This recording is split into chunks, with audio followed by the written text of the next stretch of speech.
नमस्कार, झारखंड समाचार में आप सभी का स्वागत है। आइए जानते हैं सुबह की महत्वपूर्ण खबरें। इससे पहले इस चैनल को सब्सक्राइब नहीं किए हैं तो प्लीज चैनल को सब्सक्राइब कर बेल आइकन को प्रेस कर दीजिए, जिससे खबरों का अपडेट आपको मिलता रहे।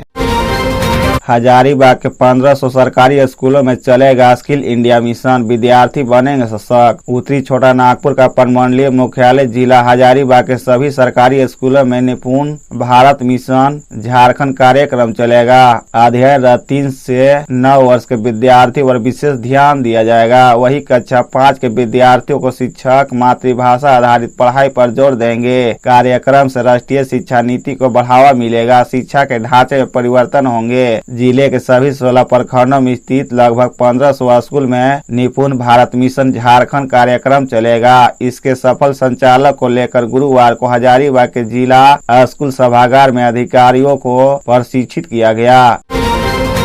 झारखंड में 19 जून तक हीट वेव का खतरा। झारखंड में 18 से 21 जून के बीच मानसून आने के संकेत मिलने लगे हैं। मौसम केंद्र के प्रभारी वैज्ञानिक अभिषेक अनंत के अनुसार इससे पहले लोगों को गर्मी से राहत की उम्मीद नहीं है। 19 जून से झारखंड में लू चलने के संकेत नहीं है। इससे पहले 18 जून तक राज्य के कई जिलों में लू को लेकर अलर्ट जारी है। मुख्य रूप से कोल्हान और पलामू प्रमंडल में इसका असर रह सकता है। गर्मी को देखते हुए राज्य में कक्षा KG से 8वीं तक के स्कूल 17 जून तक बंद रखने का आदेश राज्य सरकार ने जारी किया है। 9वीं से 12वीं तक की कक्षाएं 15 जून से पहले की तरह संचालित होगी। डाल्टनगंज का पारा पिछले 24 घंटे के दौरान 1.5 डिग्री सेंटीग्रेड तक गिर गया। इसके साथ ही यहाँ का उच्चतम तापमान 42.5 डिग्री पर आ गया।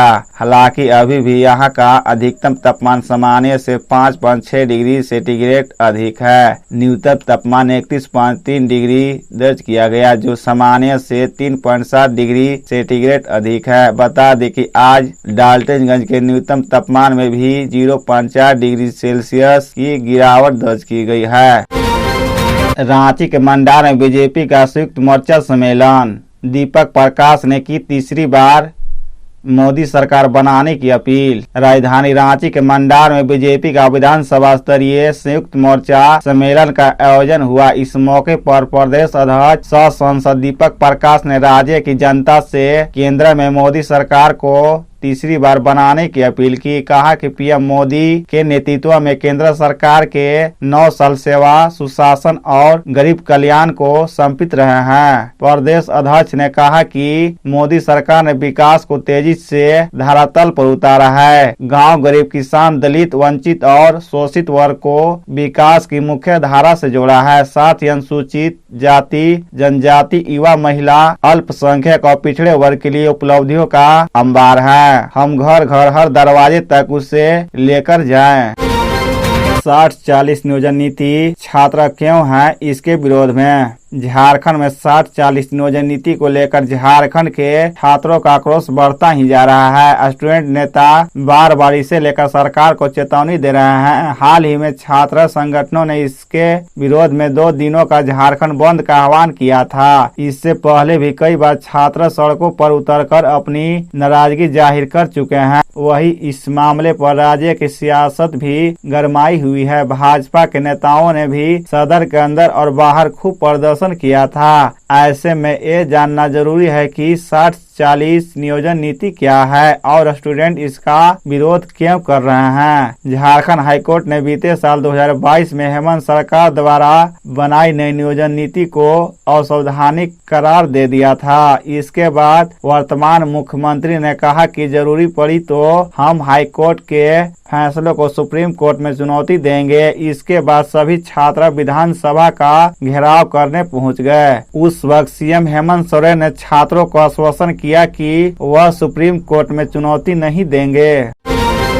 नाबालिग छात्रा से दुष्कर्म के बाद हत्या, जंगल से शव बरामद, बिखरे मिले कपड़े। चतरा जिला लावालोंग थाना क्षेत्र में नाबालिग से दुष्कर्म के बाद उसकी हत्या का मामला सामने आया है। हरगड़ी पोटम जंगल से चतरा पुलिस ने एक नाबालिग छात्रा का शव बरामद किया है, जिसके बाद पुलिस ने शव को पोस्टमार्टम के लिए चतरा सदर अस्पताल भेज दिया। घटना को लेकर ग्रामीणों का कहना है कि हत्या करने से पहले छात्रा से दुष्कर्म किया गया। हालांकि पुलिस मामले की जांच कर रही है। इधर घटना के परिजनों का रो रो कर बुरा हाल है। नाबालिग कस्तूरबा विद्यालय लावालोंग की 11वीं की छात्रा थी। घटना के बारे में ग्रामीणों ने बताया कि विद्यालय में गर्मी छुट्टी होने के कारण छात्रा अपने घर पर थी। बुधवार को वह घर से डोरी चुनने गांव से कुछ दूरी गई थी। शाम तक वापस घर नहीं लौटने पर परिजनों ने उसकी खोजबीन शुरू की। खोजबीन के दौरान देर शाम छात्रा का दुपट्टा और उसके अन्य कपड़े कई जगह पर बिखरे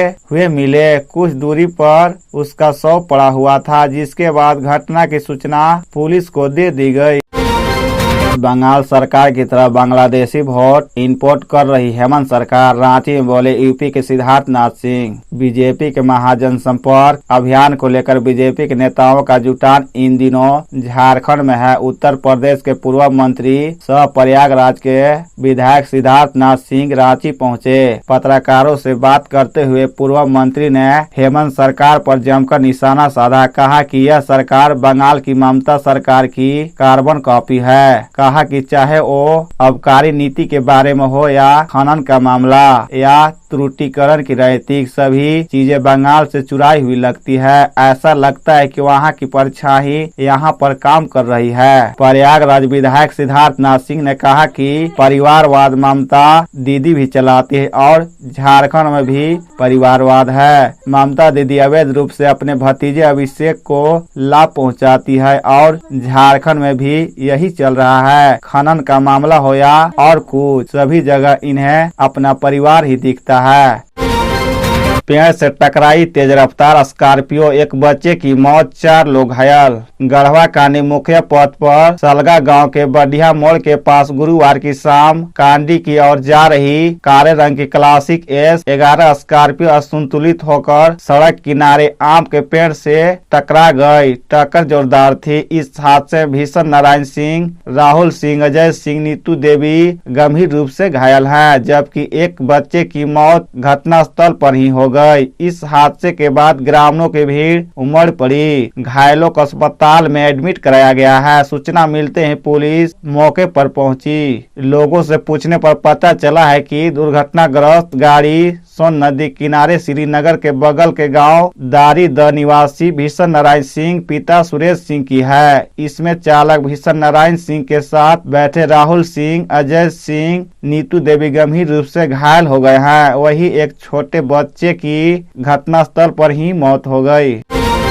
केंद्र सरकार की योजनाओं को जन जन तक पहुंचाने पर जोर, अर्जुन मुंडा बोले। 2014 के बाद स्टार्टअप में बढ़ोतरी हुई। सेवा, सुशासन और गरीब कल्याण के 9 वर्ष में प्रधानमंत्री नरेंद्र मोदी ने देश के प्रत्येक दिशा में युवा, महिला, किसान, गरीब के कल्याण के उद्देश्य से सभी वर्ग को नया अवसर देने का कार्य किया है। रोजगार उन्मुखीकरण कार्यक्रम के तहत 8 लाख लोगों को सीधी नियुक्ति दी गई। 2014 के बाद 100 गुना स्टार्टअप के मौके बढ़े हैं। उक्त बातें केंद्रीय मंत्री सह खूंटी सांसद अर्जुन मुंडा ने गुरुवार को जिला भाजपा कार्यालय में पत्रकारों से बात करते हुए कही। केंद्रीय मंत्री ने मोदी सरकार की उपलब्धियों को एक एक कर गिनाया। कहा कि सरकार सबका साथ, सबका विकास, सबका विश्वास और सबका प्रयास से आगे बढ़ रही है। लोक कल्याणकारी योजना में आयुष्मान भारत दुनिया का सबसे बड़ा स्वास्थ्य योजना बनी। प्रधानमंत्री आवास योजना के लिए सभी राज्यों को राशि आवंटित की गई है। कोरोना काल में केंद्र सरकार ने सभी को